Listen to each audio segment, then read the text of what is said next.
Hello everyone, welcome to our channel Constructing Minds. In this video, we shall be discussing about the chapter Financial Management. First of all, let us understand what is financial management. Financial management means management of finance.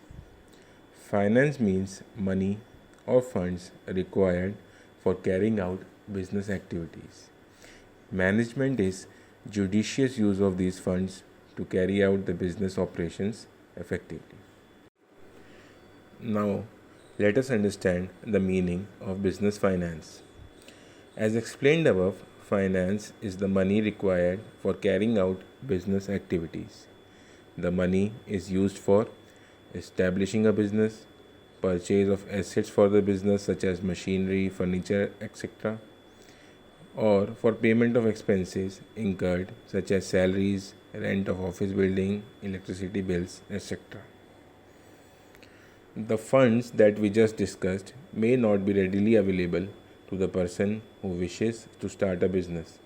For example, if you want to start your own office, then you would need basic furniture, laptop or a computer, a water dispenser, and would have to pay telephone bills, electricity bills, or any other thing needed for that particular business. From where will you get that money for running your business? You may obtain it from some external sources such as banks, investors, etc., or you may even use your own savings. In case of any external sources, the banks charge interest on the loan provided and the investors want a return on the money invested in the business. In case of own savings, the person investing his own hard earned money would want a good return on the money invested. Therefore, the funds obtained by the person for a business needs to be managed well. This is where financial management comes in. Now, let's move on to the importance of financial management. Financial management affects all the aspects of business. Some of the important areas of business which are affected by financial management are as under: the size and the composition of fixed assets of the business. The decision of the top management of the company affects the amount of investment in the fixed assets of the company. As you all know that the fixed assets are purchased by a business for using them for a long period of time. For example, machinery purchased is used for a several number of years and is therefore also very expensive. Thus, the top management of a business has to carefully plan and invest in such an expensive fixed asset such as machinery. Point number 2, the quantum of current assets. The quantity of current assets is also influenced by the financial management decisions. Unlike fixed assets, current assets are the assets of a company that are expected to be sold or used as a result of standard business operations over the next year. For example, debtors of a company. The company may allow certain time period to them to pay their dues to the company. It is dependent upon the financial requirement of the company that they want to give less time or more to the debtors to pay their dues. Now coming on to the third point, which is the amount of long-term and short-term funds to be used.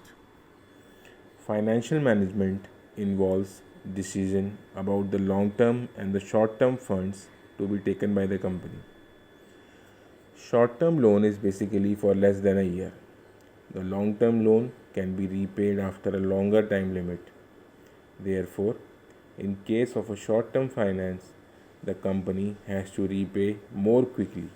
In case of long-term finance, the company can use the money for longer period and has to pay after a long interval of time. Thus, it is for the company to decide on the basis of its needs whether it requires short-term finance or long-term finance. Point number 4, breakup of long-term financing into debt, equity, etc. The long term finance, as we just discussed above, involves equity and debt financing. Equity capital is raised by the company by issuing shares to the public. Debt involves taking loan from banks. In case of debt, the company has to repay at regular intervals. It involves a repayment of principal amount along with interest. Equity capital is not to be repaid at regular intervals. However, each year the company has to give dividend to the equity shareholders. Financial management helps the company analyze its needs and decide whether to take up long term financing or short term.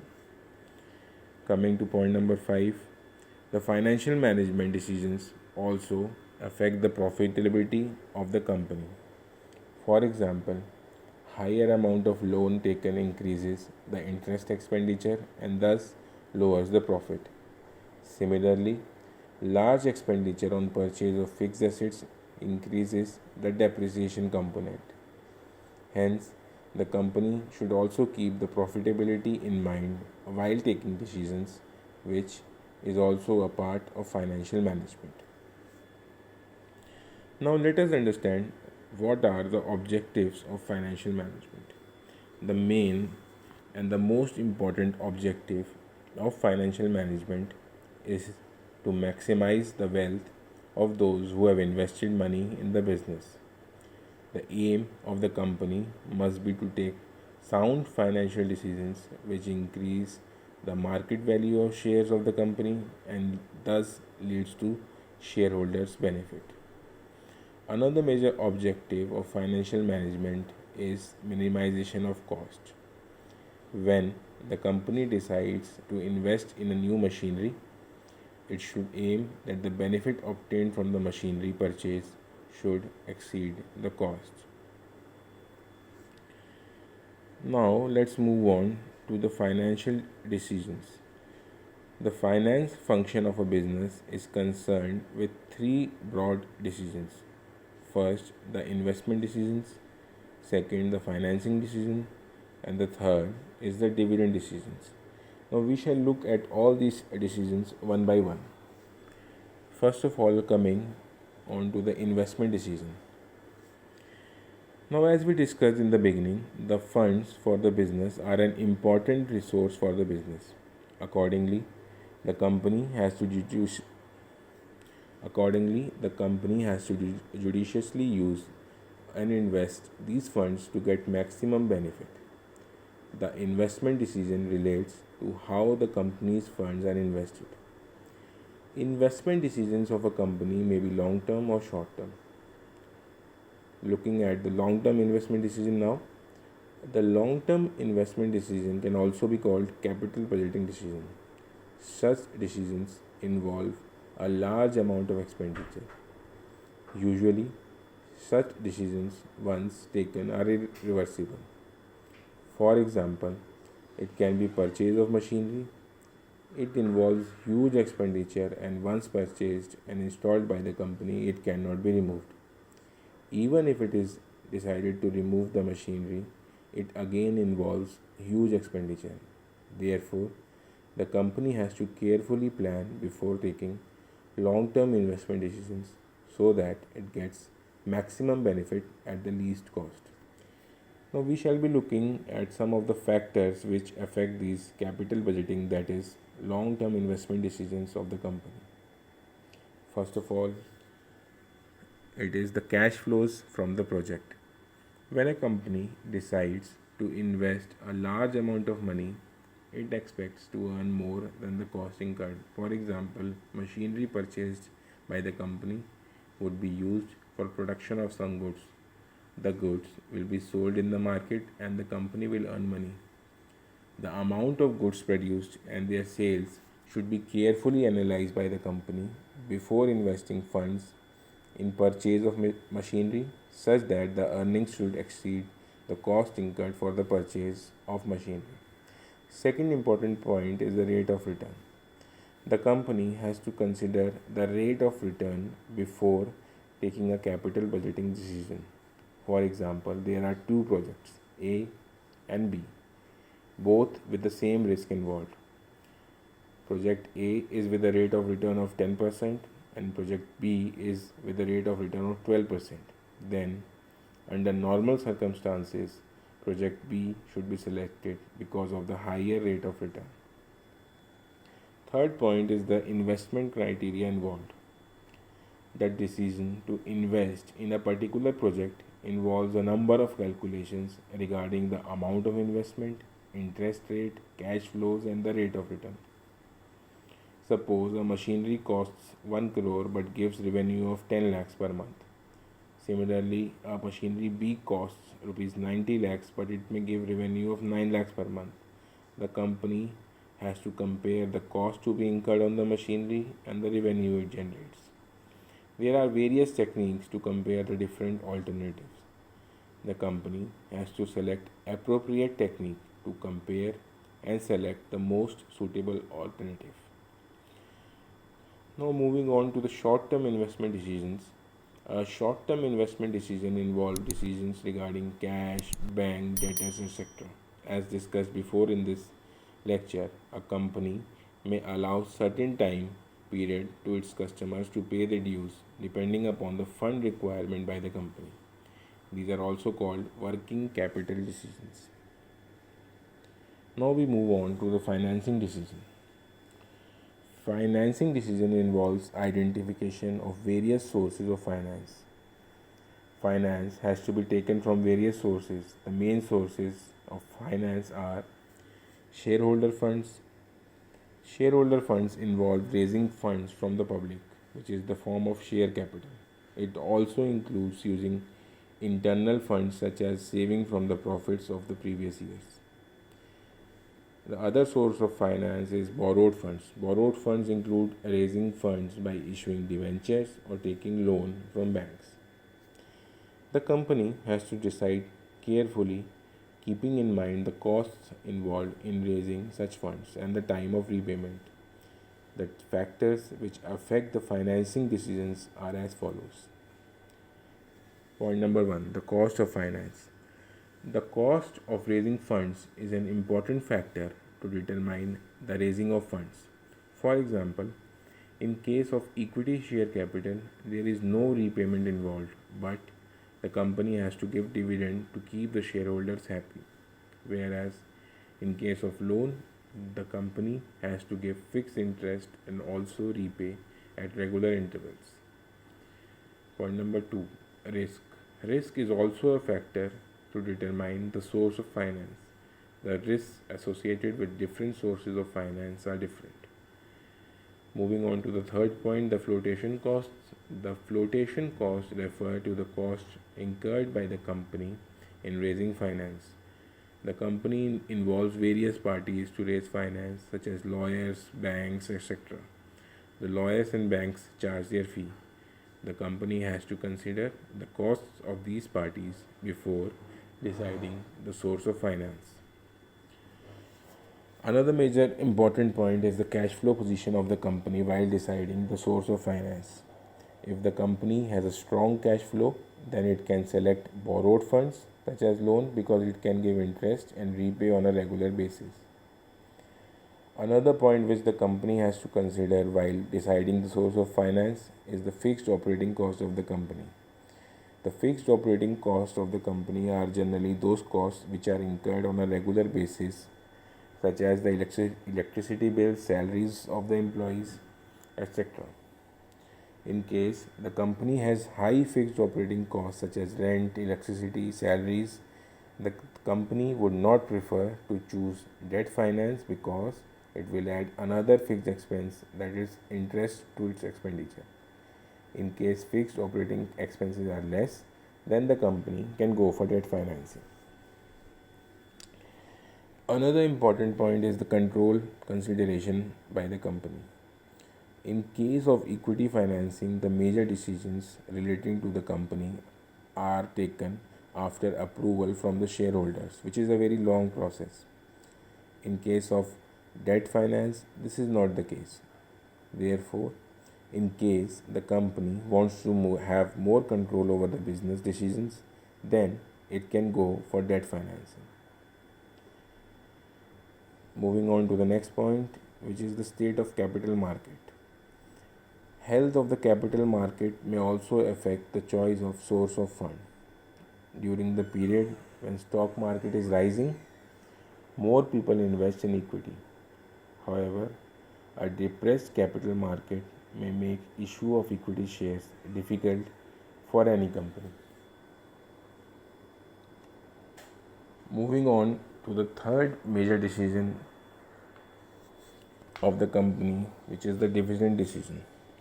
The third important decision of every financial manager in a company is to take a decision related to the distribution of dividend. Dividend is that portion of profit which is distributed among the shareholders. Some of the factors which affect the dividend decision are the amount of earnings. Dividend is paid out of earnings of the current year or of the past period. Therefore, the amount of earnings decides the amount of dividend. Another point is regarding the earnings of the company. A company having stable earnings is in a better position to declare higher dividend. A company with unstable earning may declare a low dividend. Another important point is regarding the stability of dividends. Dividend per share is the amount of dividend declared by the company divided by the total number of shares issued by the company. Considering the number of shares remaining the same, the higher the dividend, higher is the dividend per share, and vice versa. The companies generally try to stabilize dividend per share, that is, give stable dividends from year to year. The companies having stable earnings can achieve stable dividend per share or can increase it. Companies having temporary income have to lower the dividend per share. Moving on to the next point, which is regarding the growth opportunities. Company having good growth opportunities retain more money out of their earnings so as to finance the required investment. The dividend in growth companies is therefore smaller than in the non-growth companies. Next point is regarding the cash flow position of the company. The payment of dividend involves an outflow of cash. A company may be earning profit but may be short on cash. Availability of enough cash in the company's accounts is necessary for declaration of dividend. Another major point is the shareholders' preference. While declaring the dividends, management must keep in mind the preferences of the shareholders in this regard. If the shareholders in general desire that at least a certain amount is paid as dividend, the companies are likely to declare the same. There are always some shareholders who depend upon a regular income from their investments. Next point is regarding the taxation policy. The choice between the payment of dividend and retaining the earnings is to some extent affected by the difference in the tax treatment of dividends. If tax on dividend is higher, it is better to pay less by dividends. If tax on dividend is higher, it is better to pay less by way of dividends. As compared to this, higher dividends may be declared if tax rates are relatively lower. The companies have to shell out a tax on the dividend distributed among the shareholders. Therefore, tax policy of the government is an important factor while deciding the payment of dividends. Next point is regarding the stock market reaction. Investors in general view an increase in dividend as a good news and stock prices react positively to it. Similarly, a decrease in dividend may have a negative impact on the share prices in the stock market. Thus, the possible impact of dividend policy on the equity share price is one of the important factors considered by the management while taking a decision about it. Moving on to the next point, that is access to capital market. Large and reputed companies generally have easy access to the capital market and therefore may depend less on the retained earnings to finance their growth. These companies tend to pay higher dividends than the smaller companies which have relatively low access to the market. Another point while deciding the dividend to be paid is regarding the legal constraints. Certain provision of the Companies Act, which has been specified by the government, places restrictions on the payout as dividend. The company cannot pay any amount of dividend irrespective of its earnings. Therefore, the provisions of the Companies Act which have been put in place by the government have to be adhered while declaring the dividend. The last point is regarding the contractual constraints for the company. While granting loans to a company, sometimes the lender may impose certain restrictions on the payment of dividends.